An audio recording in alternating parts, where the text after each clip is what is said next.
Olá a todos, cá estamos como prometido para mais um episódio do The Premier Pub. Não houve Premier League, mas cá estamos porque há muita coisa para conversarmos e trouxemos um convidado que agora já não é especial, já não leva esse rótulo, Coitado. mas que é importante. Nosso Francisco Sousa, bem-vindo. Obrigado por esta introdução fantástica e simpática. É que se eu estivesse aqui a dizer o teu historial, nunca mais saímos daqui. Sim. Tu já fizeste tanta coisa na tua vida, já narraste tantos jogos. Narraste, Sim. Não, comentaste. Mas também narrou, atenção. Mas também narrou. É. Não vale a pena desvalorizar. Não é? Já corri Tinhas meio saudades. mundo. Tinhas saudades de estar aqui connosco. Claro que sim, evidente. Também não Sempre podias dizer saudades que não. vossas. Podia, efetivamente, mas não, tinha saudades. Não claro. podias. Para o Mas contrato. com o nosso Oscar em. Peço desculpa que eu tive aqui um England. problema que Está acabou de me cair o candeeiro. É o Mas tipo de coisas que é um vale a podcast pena. dinâmico. Exatamente. Isto é um episódio É. acidentado, mas isto é. Já está. pode Já passar a temos a acontecer. eliminação no estádio outra vez. Fantástico. E, meus caros, cá estamos para falarmos sobre os portugueses na Premier League, sobretudo sobre o Vítor Pereira, sobre o Nuno Espírito Santo e sobre os jogadores portugueses que estão também no Nottingham Forest e no Wolverhampton, porque o trabalho tem sido impressionante e faz sentido dedicarmos uns minutos a conversarmos sobre eles. Nottingham Forest no terceiro lugar da Premier League. Quem diria? Não era? Olá, Inês, Francisco, Oscar e um abraço a todos. Não apresentei o Tomás, mas o Tomás já está aqui Eu já connosco todas as sou semanas. mobília velha, não precisas. Não precisas. Em relação ao Forest, é uma grande surpresa, mais do que eu estar aqui. Porque, de facto, era uma equipa que tinha como objetivo a manutenção. Claro que uma manutenção possivelmente tranquila, mas ainda assim é um grande feito da equipa de Nuno Espírito Santo, independentemente do lugar final. Claro que neste momento, chegando aqui, há a ambição de regressar à Champions, até porque os 5 primeiros, no melhor cenário, poderão ir à competição principal da Europa, e o Nottingham Forest, por todo o peso histórico que tem nessa competição, pode fazer um bocadinho o que o Aston Villa fez, e está a fazer ainda nesta temporada, que é regressar à principal prova e, acima de tudo, aproveitar uma conjuntura favorável para surpreender. E a conjuntura favorável é muito de Manchester United, Tottenham, o próprio Chelsea também, o City, estarem numa época de menos fulgor, e isso permite ao Forest andar nos lugares primeiros e poder surpreender. E o facto de ser uma equipa que também não joga a Europa, dá-lhe mais espaço no calendário para se focar no campeonato, que é a principal competição, e com uma ideia de jogo muito sólida, cada vez mais com o Nuno Espírito Santo, uma equipa que concede poucas oportunidades e poucos golos. A exceção foi aquele jogo com o Bournemouth, mas rapidamente resolvido. Depois o 5-0. Depois do É isso, 5-0, o 7-0. rapidamente deram a volta à situação com o passos 7-0. feitas. E esse jogo também foi atípico, porque normalmente o Forest não é equipa de grandes goleadas, é uma equipa eficaz, de certa forma até cínica muitas vezes, como castiga o adversário, e tem algumas individualidades que estão num nível tremendo, o Cels, o Murilo, e claro, não podemos escapar à dupla Gibbs-White e Chris Wood. Sim, acho que este Forest tem surpreendido na base de uma ideia de jogo, de um modelo, que não é propriamente muito vistoso. Não é mas que- extravagante, não é? Mas, Longe disso, é mas eficaz. repara, o Forest mais bem sucedido da história com o Brian Clough era um bocadinho isto também, de certa maneira, uma equipa muito compacta, que cá está, teve de usar a força defensiva para travar o grande Liverpool à época, entre outras equipas obviamente, mas destacando sobretudo os Reds, que eram os grandes rivais, e conseguiu depois também traduzir esse sucesso a nível interno para as competições europeias, nomeadamente com as 2 conquistas da Taça dos Campeões. Portanto, há aqui quase um sucedâneo, mais de 40 anos depois, sendo obviamente uma dimensão completamente distinta, não é? O Forest, inclusivamente, já não joga a Europa desde meados dos anos 90, mas há aqui uma performance bastante boa. O Nuno Espírito Santo parece-me que conseguiu também mudar bastante bem a mentalidade do clube. Recordo, por exemplo, aquela época 22-23, em que chegaram 22 jogadores, salvo erro. Sim. Muitos deles nem chegaram a jogar de forma regular na equipa. Foi daí que o Chelsea tirou a ideia.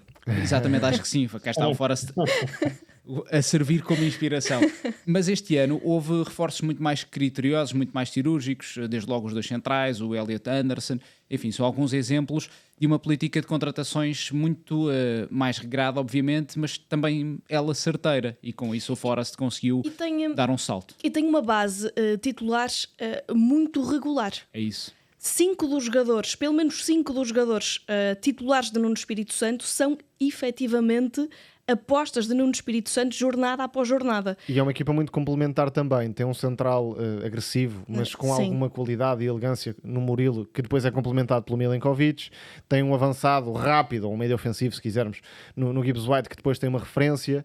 O próprio Tem um Gibbs bom White guarda-redes. tem um bom guarda-redes também. Tem dois extremos que acompanham o ataque e que acabam por dar profundidade e aceleração, contrariando a presença mais posicional do Chris Wood. E também algumas opções de banco que vão sendo importantes. O próprio Jota é um jogador que entra regularmente e que até já marcou na Premier League, e eu acrescentava ainda uma certa flexibilidade tática que o Nuno Espírito Santo vai mostrando ultimamente. E já não é só nos últimos 25 minutos. Não. Pode ser com um ponto Por de exemplo, partida. contra o Brighton defendeu em 5-3-2, o que não é o mais normal nesta equipa, e venceu, foi completamente superior taticamente. Já tinha acontecido algo parecido, embora com outro sistema, contra o Brentford, que é também uma das equipas fortes desta Premier League. Portanto, cada vez mais o plano estratégico do treinador acaba por complementar um modelo de jogo vivo da organização e da saída rápida para o ataque. Oscar, este Forest foi uma surpresa cá em Portugal e acredito que tenha sido também uma surpresa aí em Inglaterra. Sim, desde logo, porque à partida para a Premier fazem-se época após época aquelas sondagens de qual é o primeiro treinador a ser despedido, qual é o lugar que a equipa vai efetivamente ocupar ou não, e a verdade é que o Nuno Espírito Santo era dado como o técnico que seria despedido mais cedo na Premier League, fruto de hipotéticos maus resultados, e agora se calhar não, de certeza, não só contraria essas previsões, como cala a boca a muitas pessoas que apontavam o Forest como uma equipa que podia estar em maus lençóis durante a temporada. Não só não está em maus lençóis, como eu diria que já ninguém se arrisca a dizer que o Forest para o ano não estará nas competições europeias, ponto primeiro. É certo que a Premier League é pródiga em surpresas, mas seria necessário uma hecatombe do Forest que seria contrária a esta persistência e esta consistência ao longo de todo o ano, para que o Forest no próximo ano não estivesse nas competições europeias, primeiro ponto, e aí voltar, como o Francisco dizia, depois de muitos anos. Portanto, aí primeira surpresa para todos que cá estão. Para o ano teremos um Forest nas competições europeias, teremos Ouviram um aqui estádio... primeiro. O Oscar já disse que o Liverpool é campeão, portanto. Tudo o que o Oscar diz, para mim, é uma verdade absoluta. Para mim também. Obrigado. Epá, eu gostava tanto que a minha mulher às vezes disse isso. Habitualmente não são elas que dizem isso. A relação é que, acho que em relação às competições europeias o Forest já não vai fugir. Pois se será Europa League, Conference League ou Champions League, as coisas vão começar a apertar. Eu acho que, eu tenho dito isto aqui e também tem a ver com estes anos que tenho acompanhado cá, é muito giro o Boxing Day, é o momento mais marcante, é de facto uma fase muito bonita da temporada, mas depois da última pausa de seleções, nas últimas jornadas, é quando eu acho que a Premier League ganha de facto aqui uma emoção muito grande. Nem sequer refiro ao primeiro lugar. Portanto, Forest na luta por lugares de Champions, com um Jota, pela forma como celebrou, pela história, e depois eu acho que há aqui coisas que são de facto surpreendentes. O Jota marcou o primeiro gol na Premier League no último jogo com o Brighton e tinha o João Ferreira, que tinha sido treinador dele no Espinho, na bancada, por curiosidade. Foi muito bonito. Tinha esse jogo. Estava lá Foi com uma a família. conquista pessoal, mais do que o forma gol em como si, o porque o jogo estava rapaz mais do fez que o gol resolvido. Aos 90 e tal, precisamente, é um marco, do mesmo modo que foi um marco chegar ao primeiro jogo da Premier, ser o primeiro jogo titular, agora mais um marco, está lá. É um caso parecido com o do Beto, se quisermos, de alguma forma. Sim, é poético. Exatamente. É isso mesmo, poético.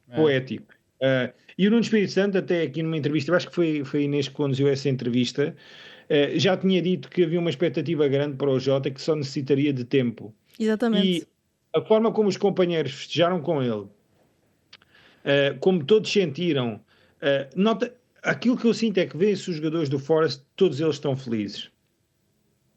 Acho que isso é assim, olhamos para eles, é a alegria. Ok, levaram 5 do Bournemouth, que é a melhor resposta do que ganhar 7-0 ao Brighton. E há equipa, nota-se bem que há equipa. É isso mesmo, acho que há aqui. E depois há jogadores, eu acho que há jogadores muito bons nesta equipa. E quando o grupo funciona, é meio caminho andado para as coisas eu acho que resultarem. Desde o Ola Aina até ao. Já nem foi. Deixando de parte, por exemplo, o Elanga e o Gibbs White, que eu acho que são jogadores para mim, de outra categoria, que podiam estar noutro tipo de equipa, que não fosse a surpresa, mas que já fosse uma certeza. tem o Milenkovic, o Murilo, o próprio Jota, o Danilo.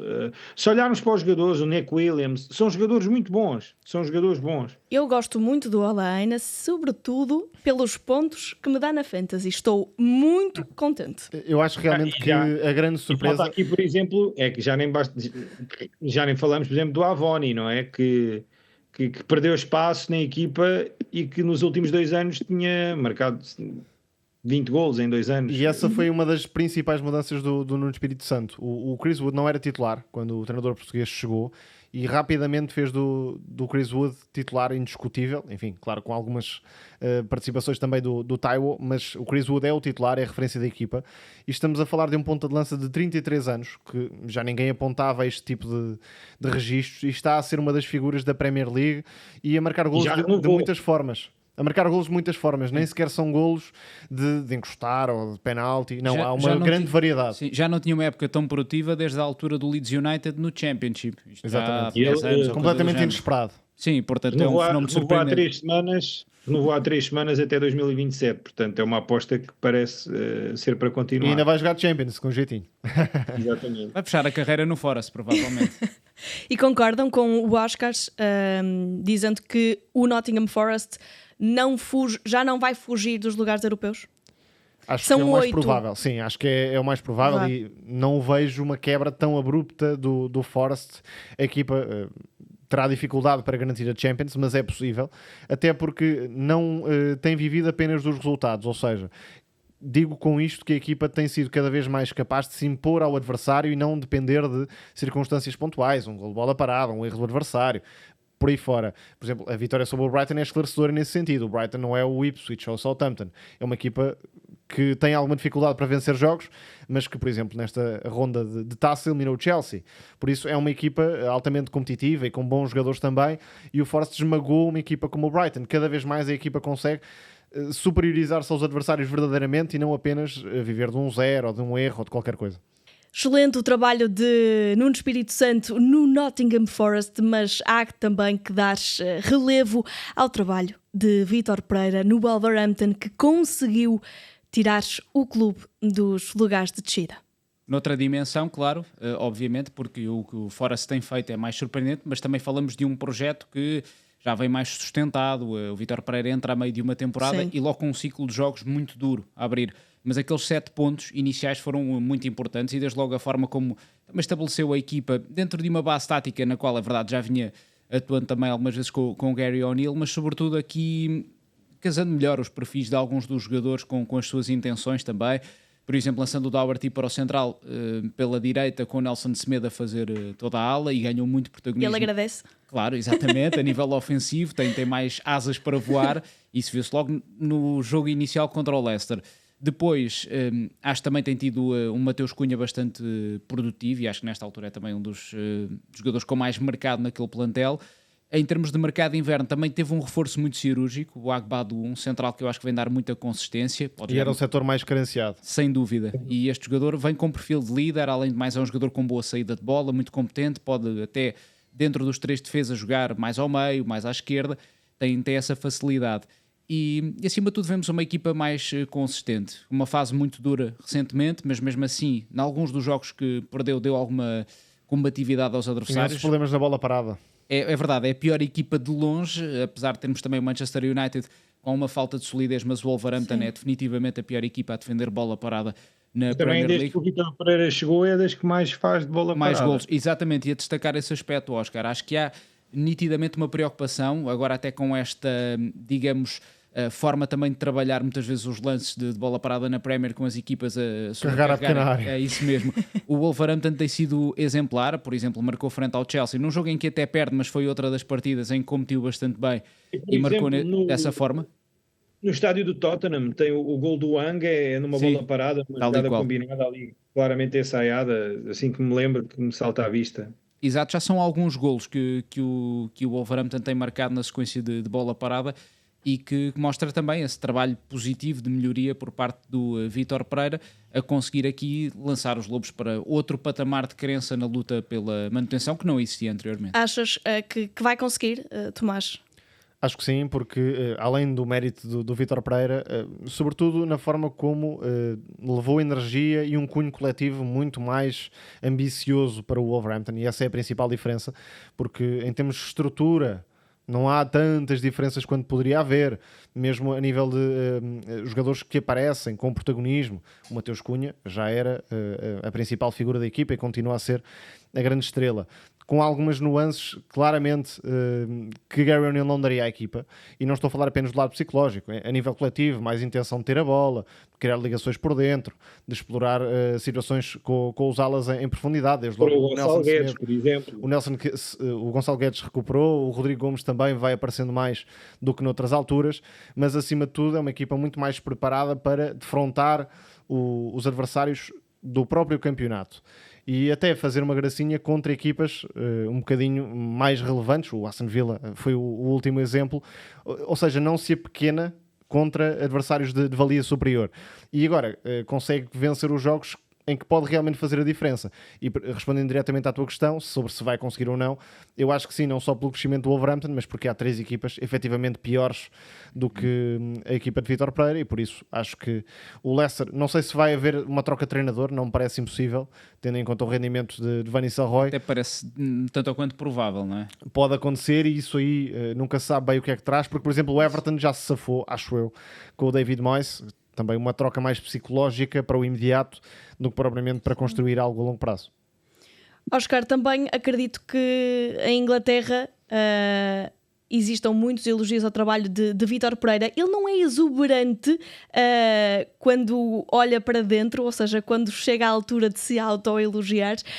Não é essa personalidade, mas percebe-se também que há um trabalho a ser construído por Vítor Pereira, não é? Eu acho que a forma fácil de resolver este período, de descrever este período do Wolverhampton, é que os jogadores do Wolverhampton, muitos deles experientes, que já viveram grandes coisas no Wolves, estavam a viver um momento de pesadelo. E no melhor projeto do Vítor Pereira dos últimos anos, a nível de ambição pessoal, passaram a utilizar a mesma expressão que o Vítor Pereira utilizou, por exemplo, nas entrevistas que já nos concedeu, e que se nota nos corredores. O Vítor Pereira está a viver um sonho da vida dele, de estar naquela que é por muitos considerada a melhor liga de futebol do mundo. Sonho no agora. Digo isto porque em Portugal já venceu. Monetariamente esteve em clubes, nomeadamente na China, onde teve grandes encaixes financeiros. E não só. Arábia Saudita. Mas sim. Na Arábia, não, mas pronto, na China, e no Brasil também não se paga mal. Brasil já treinou em vários continentes e tinha o desejo. Ele disse-nos, por exemplo, depois de ter ganho ao United no Boxing Day, dizia: se calhar cheguei cá tarde demais por minha culpa de algumas opções na carreira. É um percurso um bocado exótico. Vocês veem. O Wolves vai jogar ao estádio aqui do Tottenham, nós fomos acompanhar esse jogo. E o Vítor Pereira estava sentado no banco de suplentes a ver o aquecimento. Depois do jogo, empata, diz-nos na flash que foi o estádio mais bonito onde já esteve. Percebes no corredor que está feliz. Está deslumbrado, não é? No bom sentido do termo. Está a gosto, que está a desfrutar. E que, no fundo, só desfruta porque também obtém resultados. Claro. Porque chega ao clube numa fase menos positiva. E só, por exemplo, a cada vitória ir lá fazer aquele hey com os adeptos. E são jogadores que puxam para esse momento. Aliás, vimos isso depois do jogo com o Villa. Precisamente. São os jogadores que o levam ali para ser a figura. Eu lembro-me do Totti, por exemplo, fazer isso no segundo jogo, de agarrar nele e de o colocar ali. Mostra que há essa união e que é um bocadinho mais, como o Tomás dizia, do que também a questão mental e psicológica. Toda a gente sabe, eu admiro muito o Marco Silva e todos os treinadores portugueses que cá estiveram nestes 3 anos é que eu acompanhei, com todos fiquei com uma relação muito boa e todos eles me mostraram que na Premier League não há um dia de folga. Pode haver um dia de folga para os jogadores, mas vão sempre ao training ground, há sempre coisas para ver, há sempre coisas para pensar. E repara, quando tu chegas ao teu cargo de sonho, não é?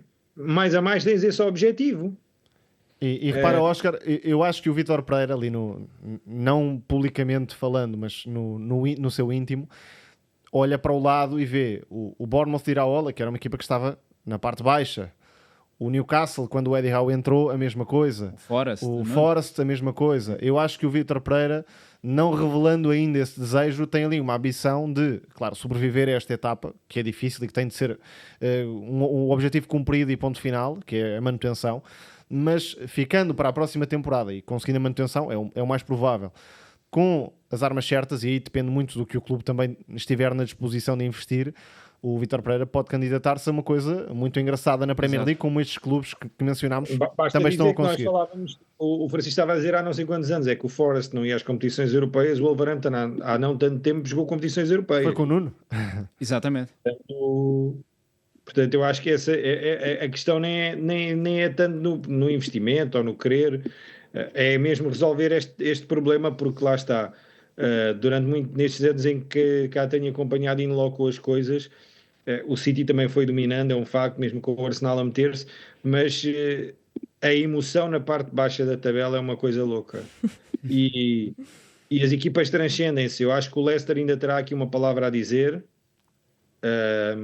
O Ipswich, o Southampton está a 10 do Wolves.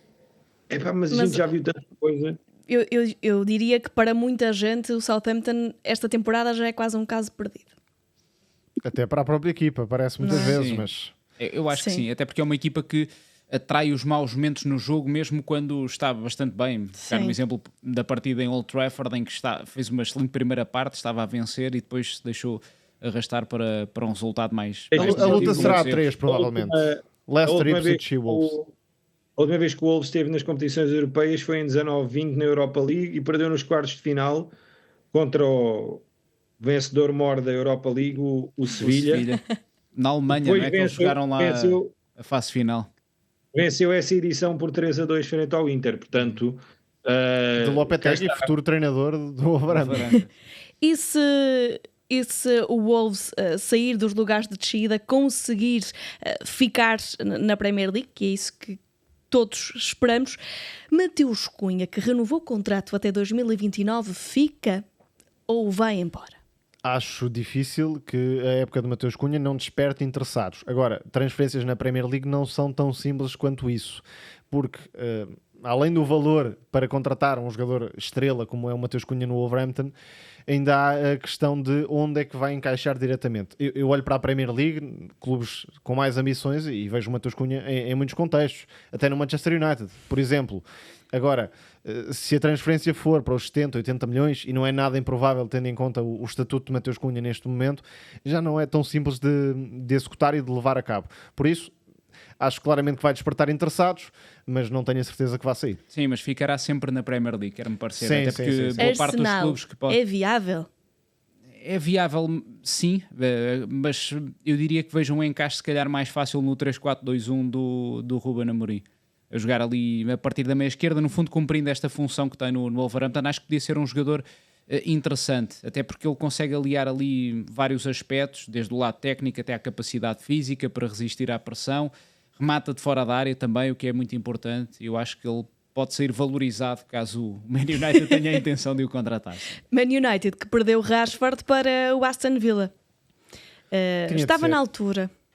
Eu acho que tinha de ser. Chegou um momento em que... Depois do momento em que Ruben Amorim disse e insistiu que o jogador não tinha o comportamento adequado e acabou por levar um risco, tinha de haver uma saída em janeiro. Por isso acho que foi o melhor para todas as partes envolvidas.